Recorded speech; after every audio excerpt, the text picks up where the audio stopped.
ओम नमः शिवाय। श्री शिवाय नमस्तोभ्यम।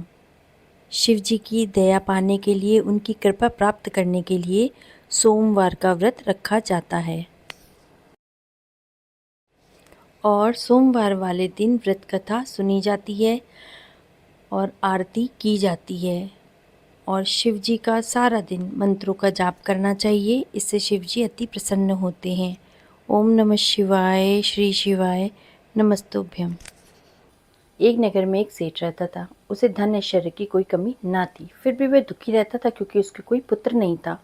पुत्र प्राप्ति के लिए वह प्रत्येक प्रकार के दान पुण्य सब कर चुका था। अब वह प्रत्येक सोमवार का व्रत रखता था तथा पूरी श्रद्धा के साथ शिवालय में जाके भगवान गौरी शंकर की पूजा किया करता था। उसके भक्ति भाव से दयामयी पार्वती जी द्रवित हो गई और एक दिन अच्छा अवसर देख के उन्होंने शिव जी से विनती की, स्वामी, यह नगर सेठ आपका परम भक्त है, नियमित रूप से आपका व्रत करता है, फिर भी पुत्र के अभाव से बहुत पीड़ित है। कृपया करके इसकी मनोकामना को पूर्ण कीजिए। दयालु पत्नी की ऐसी इच्छा जान के भगवान शंकर बोले, हे पार्वती, यह संसार कर्म भूमि है, इसमें जो जैसा कर्म करता है वैसा ही भोगता है। इस साहूकार के भाग में पुत्र सुख नहीं है। शंकर के इनकार करने पे पार्वती जी को निराशा हो गई और उन्होंने शंकर जी से बार बार आग्रह किया। तब वे उस साहूकार को सुख देने के लिए जब नहीं तैयार हुए तो पार्वती मैया दुखी होकर बैठ गई। भगवान शिव ने आखिर में पार्वती से कहा, तुम्हारी इच्छा है इसलिए मैं इसे एक पुत्र प्रदान करता हूँ, लेकिन उसकी आयु केवल 12 वर्ष तक ही होगी। संजोग से नगर सेठ गौरी शंकर संवाद सुन रहा था। उसने जब प्रभु की सारी बातें सुन ली, समय आने पे नगर सेठ को सर्व सुख संपन्न पुत्र रत्न की प्राप्ति हुई।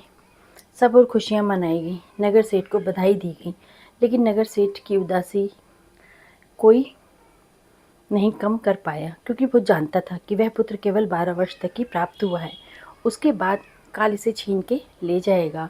इतने पर भी सेठ ने सोमवार का व्रत और गौरी शंकर की पूजन हवन यथाविधि पहले की तरह ही जारी रखा।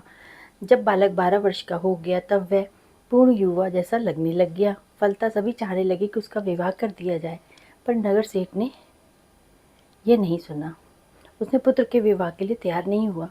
उसने अपने साले को बुलवाया और आदेश दिया कि तुम अपने भांजे को लेकर के पर्याप्त धन लो और काशी में चले जाओ। रास्ते में भजन दान दक्षिणा देते हुए काशी जाना और सर्व विद्या में पूर्ण इसको बनाने का प्रयास करो। मामा भांजे काशी की तरफ चल दिए। हर पड़ाव में वे यज्ञ करते, ब्राह्मणों को भोजन कराते, दान दक्षिणा देते, दीनहीनों को संतुष्ट करते। इसी प्रकार वे काशी की तरफ बढ़ते रहे कि एक नगर में उनका पड़ाव पड़ गया। उस दिन उस नगर के राजा की कन्या का विवाह था। बारात आ चुकी थी, किंतु वर पक्ष वाले भयभीत थे, क्योंकि उनका वर एक आंख से काना था और उन्हें एक सुंदर युवक की आवश्यकता थी। गुप्तचरों ने राजा को यह सेठ के पुत्र के रूप गुण की चर्चा के बारे में बताया, तो उसने विवाह से पूर्व ही लड़के को दूल्हा बना के बैठा दिया और बहुत सारा धन दिया और उनका एहसान भी माना। नगर सेठ का लड़का इस बात के लिए राजी हो गया। कन्या पक्ष के लोगों ने राजा की पुत्री के विवाह की बहुत सराहना की और उसे इतना सुंदर वर मिल गया। जब सेठ का पुत्र विदा होने लगा तो उसने राजा की पुत्री की चुनरी में लिख दिया, तुम्हारा विवाह मेरे साथ हुआ है। मैं राजा का लड़का नहीं हूँ, मैं सेठ का पुत्र हूँ और विद्या लेने के लिए काशी जा रहा हूँ। राजा का लड़का एक आंख से काना है। राजा की लड़की ने अपनी चुनरी पे जब कुछ लिखा हुआ देखा तो उसे पढ़ा और विदाई के समय काने लड़के को देख के उसने जाने के लिए इनकार कर दिया। राजा की बारात खाली हाथ लौट गई। नगर सेठ का पुत्र काशी गया। पूरी श्रद्धा भक्ति के साथ उसने विद्याध्ययन में जुट किया। उसके मामा ने यज्ञ और दान पुण्य का काम जारी रखा। जिस दिन लड़का पूरे 12 वर्ष का हो गया उस दिन भी उसी तरीके से यज्ञ आदि चल रहा था। उसकी तबीयत खराब हो गई। वह भवन के अंदर गया और कमरे में जाके लेट गया।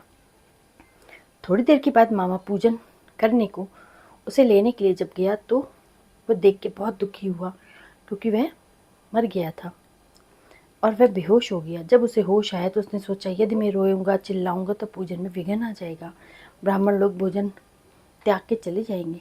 अतः उसने धैर्य से समस्त कार्य को निपटा दिया उसके बाद जो उसने रोना पिटना शुरू किया, सुन के सभी का हृदय बहुत ही दुखी हो गया। सौभाग्य से उसी समय उसी रास्ते से गौरी शंकर जा रहे थे। गौरी मैया के कानों में यह करुणा भरी आवाज़ जब आई तो उन्होंने देखा। सभी स्थिति जानने के बाद उन्होंने शंकर भगवान से फिर से आग्रह किया कि वे बालक को पुनः जीवित कर दें। शंकर पार्वती जी की बात को स्वीकार कर ले, क्योंकि पार्वती मैया मानी ही नहीं, वो अपनी हट पे आ गई। नगर सेठ का इकलौता लाल फिर से जीवित हो गया। शिक्षा समाप्त हो चुकी थी। मामा भांजे दोनों वापस नगर की तरफ चल दिए। रास्ते में फिर वही राज्य आया जहाँ पे विवाह हुआ था, तो ससुर ने लड़के को पहचान लिया। अत्यंत आदर सत्कार के साथ महल में ले गए। शुभ मुहूर्त निकाल के कन्या और जमाता को पूर्ण दहेज के साथ विदा किया और नगर सेठ का लड़का पत्नी के साथ अपने घर पहुंचा। पिता को यकीन नहीं हुआ। लड़के के माता पिता अपनी हवेली की छत पर चढ़ के बैठ गए। उन्होंने प्रतिज्ञा की थी कि जब तक उनका पुत्र नहीं आएगा तब तक वो नहीं नीचे जाएंगे, और अगर पुत्र उनका मर जाएगा तो वो ऊपर से छलांग लगा देंगे और छत से छलांग लगा के आत्महत्या कर लेंगे। पुत्र अपनी पत्नी के साथ हवेली की छत पे गया, जाके माँ बाप से प्रार्थना की, चरण स्पर्श किए। पुत्र वधू को देख करके नगर का सेठ और सेठानी अत्यंत प्रसन्न हुए और सबके साथ मिलकर उत्सव मनाने लग गए। इस तरीके से शिव जी की जो आराधना करता है, पूजा पाठ करता है, माता पार्वती की साथ में पूजा की जाती है, शिव परिवार की पूजा की जाती है, तो उसकी सारी मनोकामनाएं पूर्ण होती हैं। अब हम सुनेंगे आरती।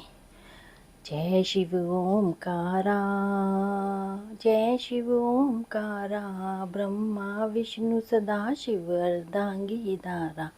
ओम जय शिव ओमकारा, एकानन चतुरानन पंचानन राजे, हंसानन गरुड़ासन विश्वाहन साजे। ओम जय शिव ओमकारा, दो भुज चार चतुर्भुज 10 भुज अति सोहे, तीनों रूप निरखता त्रिभुवन जन मोहे।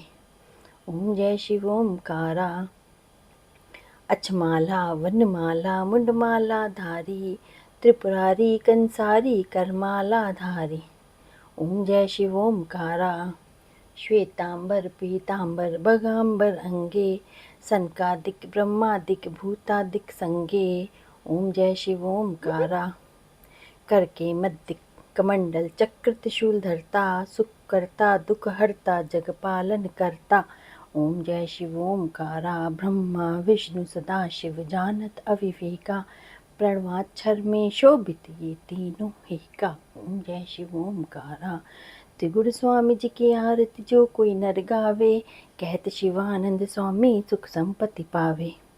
ओम जय शिव ओमकारा। ओम नमः शिवाय। श्री शिवाय नमस्तुभ्यम। अगर आपको मेरा चैनल पसंद आया है तो इसको लाइक शेयर और सब्सक्राइब करिएगा। धन्यवाद।